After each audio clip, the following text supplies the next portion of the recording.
Welcome to another episode of the Making Champions Season 5. Man, we've had so many great coaches on this program, but today we have a person that's going to enrich your lives, make it easier, give you more years to your life.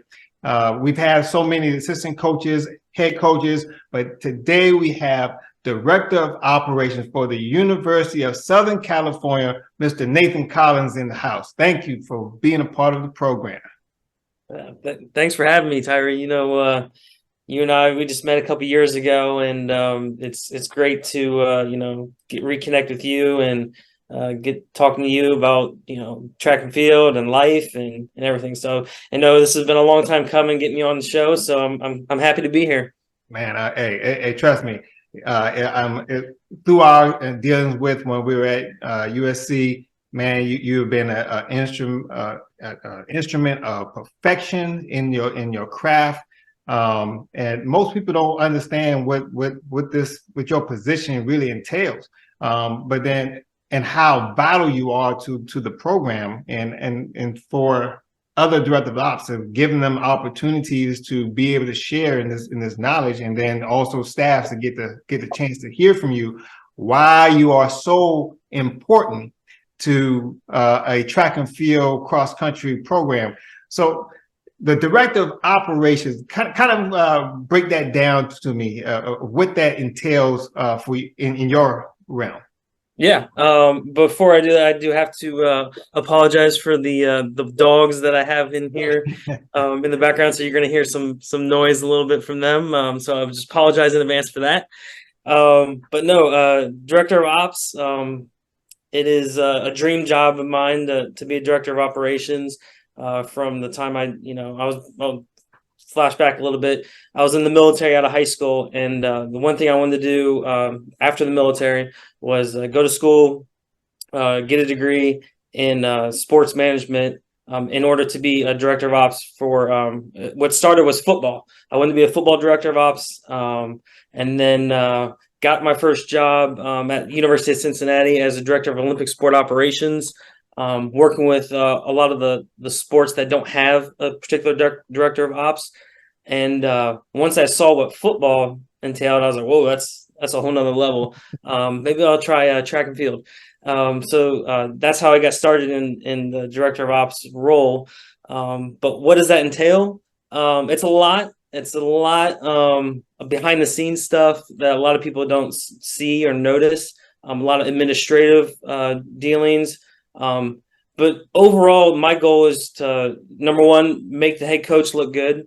Number two, make the life of the assistant coaches easier, and make the program, stick, be kind of like the glue for the program, and make it run like a fine oil machine. So some of my duties, number one, in the fall is when I really starts in the summertime. I start booking travel for the next season. That's my main thing in the summer/fall. Flights, hotels, buses. That's where I get started at the end of the summer into the fall. And then fall is really a hard recruiting time for us. It's the busiest recruiting season. So I help book the flights, hotels for the coaches that go out recruiting, doing home visits and stuff like that. And then on the back end, I help them with their expense reports. Like I said, the administrative part of that's where that comes into play. And then before we know it, it's December, January, and the season's starting, indoor season's starting right up. So every week I'm making the itineraries for the trip that week. I go over it in the team meetings with the team, tell them who's traveling, let them know kind of what the plan's going to be for that particular week. And, kind of lay out the idea, the plan for, where we're going, how we're getting there, when we're coming home. And then I have to book all the meals and make sure everything, basically for each trip, make sure everything runs smoothly. That's my job. Make sure everything runs smoothly from start to finish. And then, of course, some of the other things I deal with, the banquet's coming up in about a week and a half. That's something I do from start to finish. And, just kind of, like I said, make the life of all the coaches and the program just easier.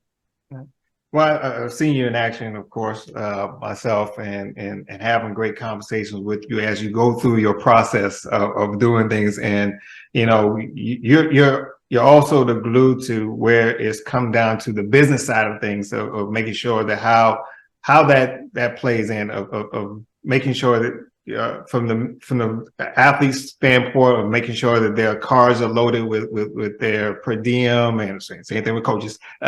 Yep.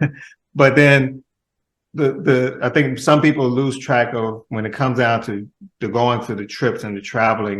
They understand probably the aspect of booking the flights and the buses and everything, but yet your job doesn't end there once you go onto these trips. How does that look for a director of ops at going, let's say, from leaving the campus and getting to, and I say you're flying someplace and you're trying to get through that a weekend of trip? Yeah, absolutely. So it starts, I try to meet the team at the airport and get there ahead of time.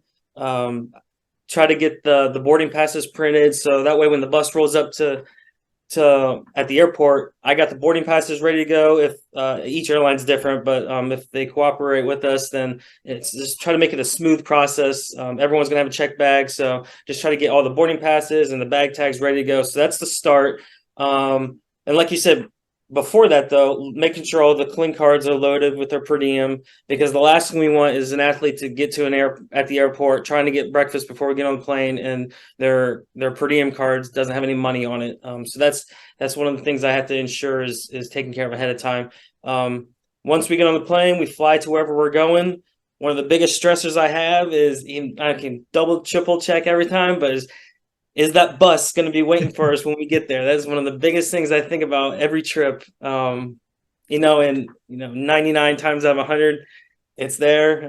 There has been one time where they were running late or whatnot, but or having bus issues. But yeah, we land, we get on the bus. I usually get a rental car for myself to run errands throughout the trip. So I usually go get the rental car, get to the hotel before the team does, so I can make sure that the room list that I gave them, a week or two in advance is actually what they have ready to go for us, room keys and everything.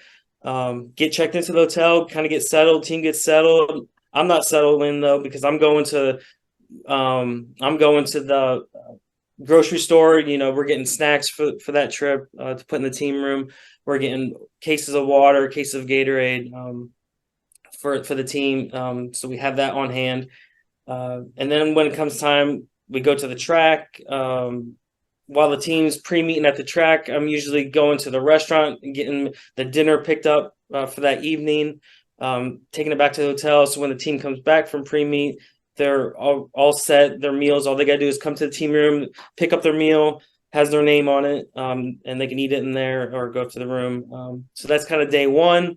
Day two, just kind of getting the athletes to the track on time, making sure the bus schedule stays on schedule, make sure the athletes know when to be on the bus to get to the track. And then, of course, I'll have, like I said, I have my SUV in case we have to, go deviate from the plan. Someone's running late or something like that, so I can get into the track with that rental car. At the track meet itself, that's kind of when I get to enjoy the meet. I'm not coaching.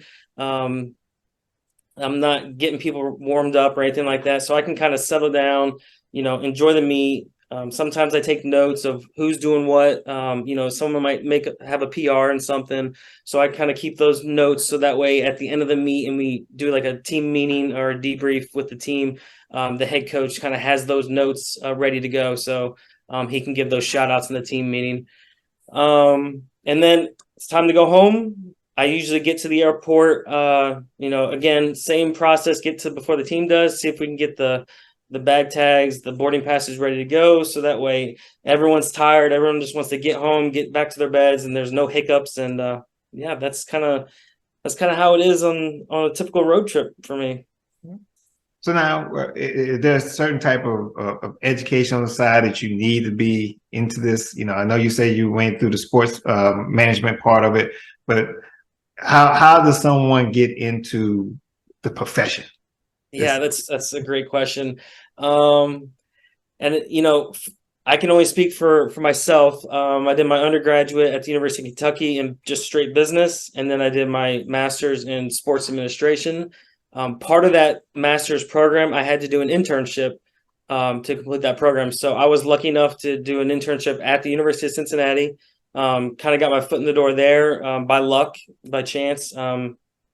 Basically, someone I knew that knew someone there. So that's kind of how I got my foot in the door. And at that point, it's all about how hard you work and showing people like what you can do. So they hired me full time after my internship because of the hard work that I was putting in there. And then, 5 years later is when I got the opportunity to come to USC. For advice to someone trying to get into the profession, it's tough. I'm not gonna lie to you, it's tough if you don't know someone to kind of get your foot in the door. But once get your foot in the door and you're willing to kind of work for free for a couple months to kind of show what you're capable of, what you're made of, and that's kind of how you network. That's how you start your building your network, and you go from there. So I'm sure that because of your position and what you have to deal with, you and the head coach have to be on the same page and have a great understanding. So is that like weekly, daily meetings, and how does that kind of work out? Yeah, so Coach Watson and we definitely meet at least once a week. Going over all the things that we talked about either the previous week or in the staff meetings, to make sure we're on the same page of everything.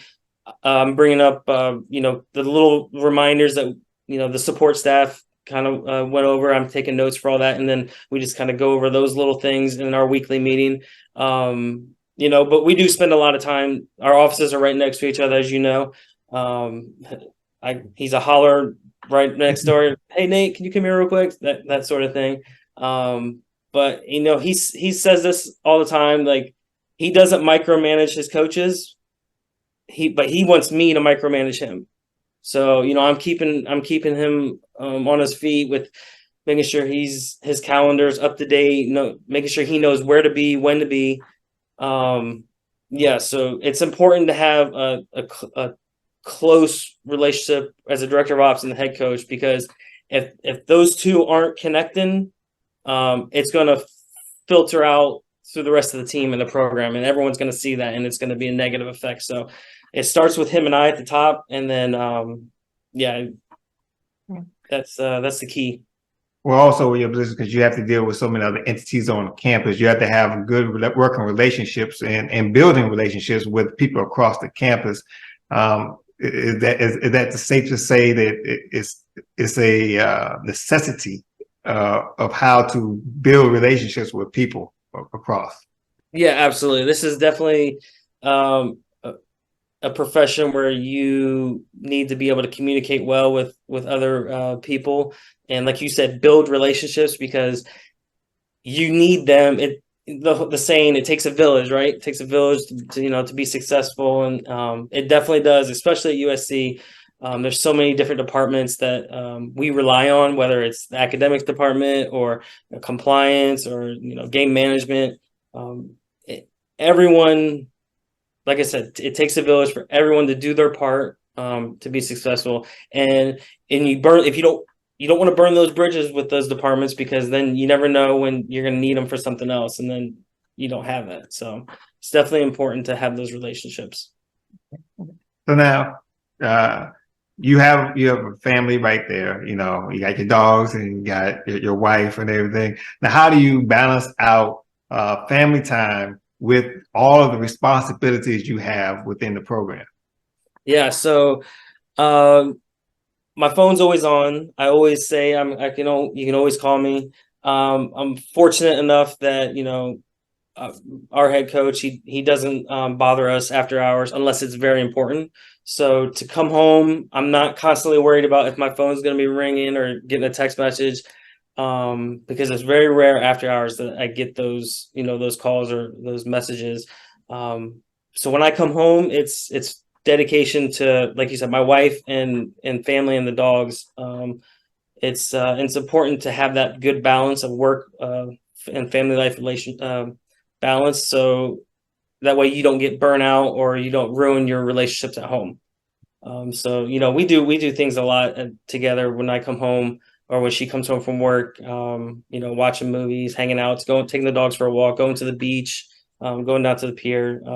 It's really important to kind of keep that flow, that balance, though, because like I said, without the family part, you have nothing to come home to, and then you got so.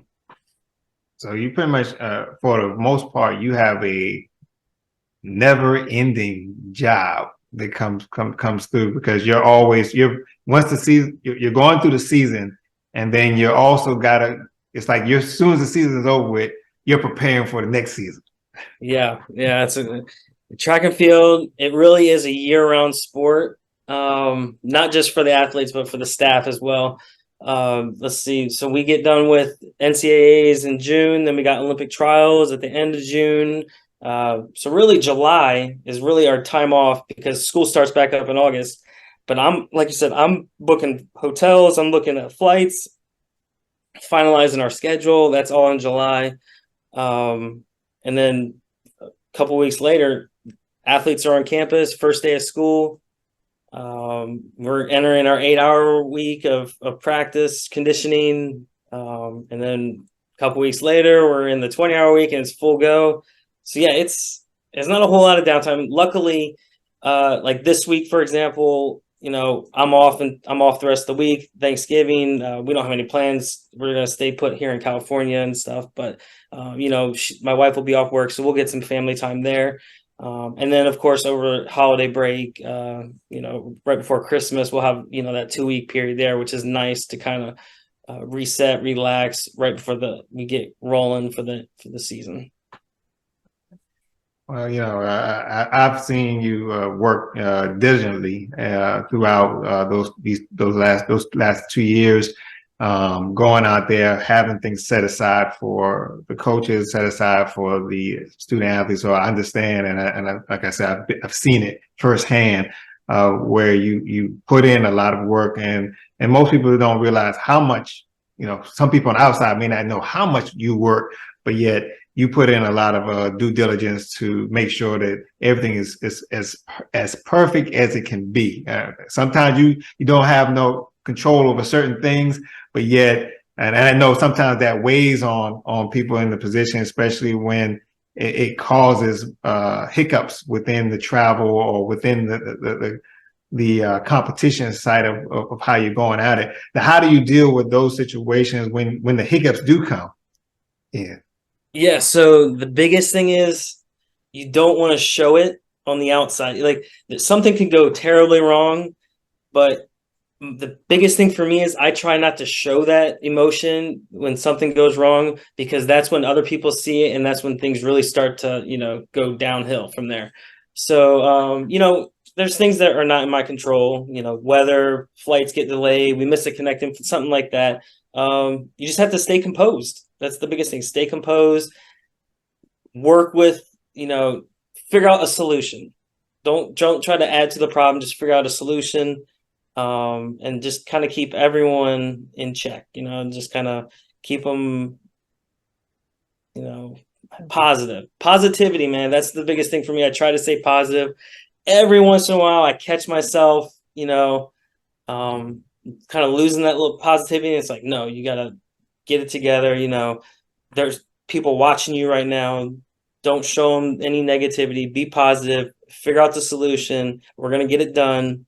Find a way to get it done. Okay. All right. Man, I've seen you work again, and I love the passion you have for the position that you have.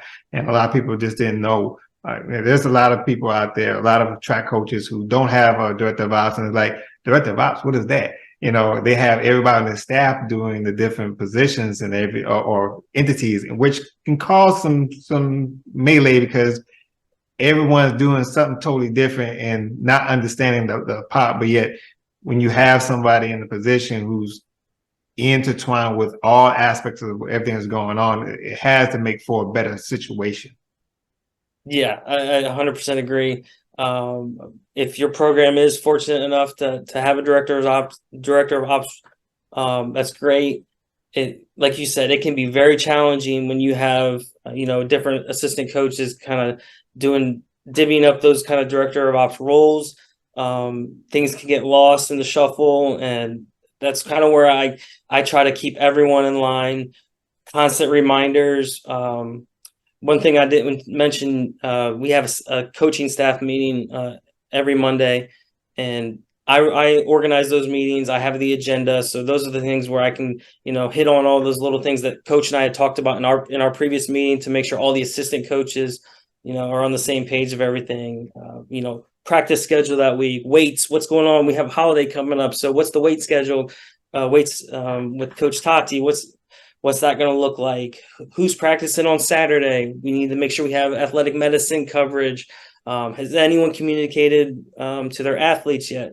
So I'm kind of the main point of communication to the team as well. So whenever we have anything that needs to go out to the team, any announcements, that comes from me via Teamworks, and or in a team meeting, which I also, organize and make sure that the agenda for that is ready to go.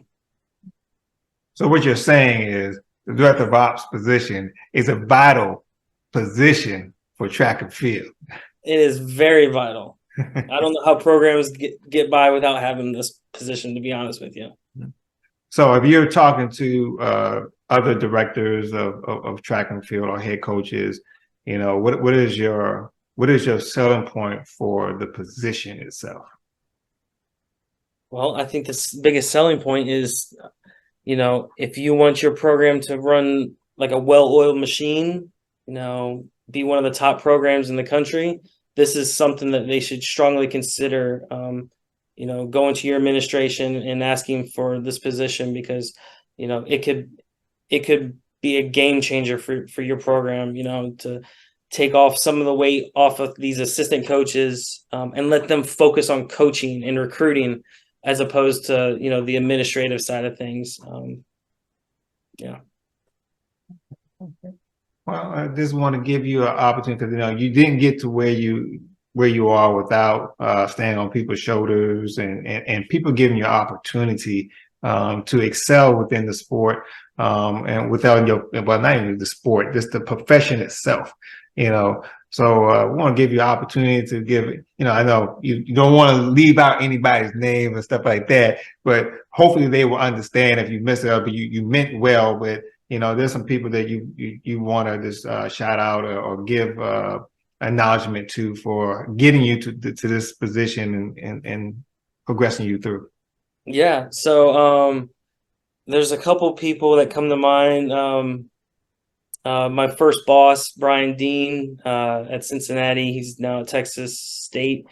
He really gave me an opportunity moving over to the business office there at University of Cincinnati, where I kind of had a hybrid role of being, business office and my director of ops for the Olympic sports. So I appreciate him giving me that opportunity.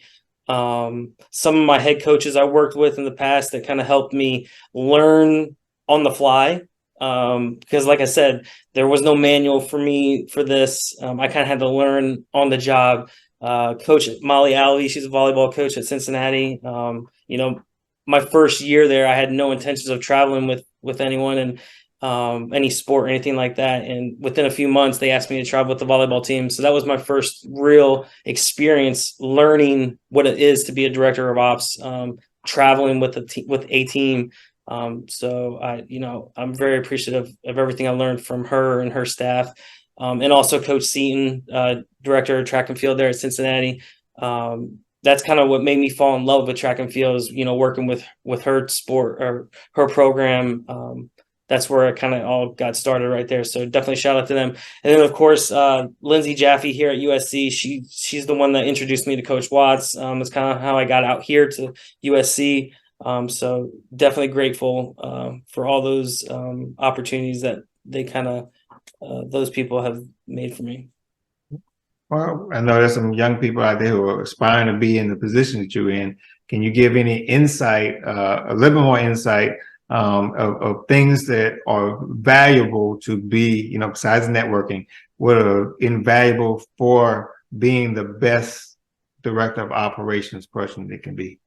Yeah, great question. Biggest thing I try to be is organized. If you're not organized, you're going to be terrible at this. So you got to be organized. You got to be able to communicate well. So communication is key. Attention to detail. That's one of the biggest things. You know, just the little details on an itinerary. That really could mean the biggest difference. So attention to detail is probably one of the biggest things I could, harp on. Well, I've seen, like, I know that being there, it's like getting a position when we go on for the itinerary part is, okay, how long will it take you to get to be, you need to be at this place right here and stuff like that. So you try to be very precise on those movements, especially with the shuttles and everything like that, going back and forth. To make sure that people are getting there and have enough time to do what they have to do before the events itself. There's so many factors that go into that too. Just simply typing in an address from A to B. It's Google says it's going to take 12 minutes. So yeah, we can leave, 12 minutes before and be good. Who knows what time of day, what's traffic going to be like? Is it rush hour? Is the bus going to leave on time, or is someone going to be running down, late to the bus that may push it a couple minutes? Is the bus driver going to take a wrong turn? Does the bus driver know where to drop you guys off at? And then once the bus gets there, how long is it going to take for everyone to get off the bus, get everything out from underneath the bus, in order for the bus to turn around and go back for the next shuttle? So there's a whole lot of factors.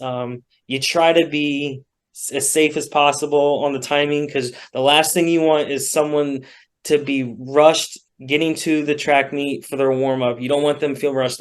We want enough time for them to get there, get relaxed, sit down for a little bit in the team camp, get worked on by the trainer if they need to. So yeah, there's a lot of little things that go in to make that bus shuttle schedule, on point. Wow.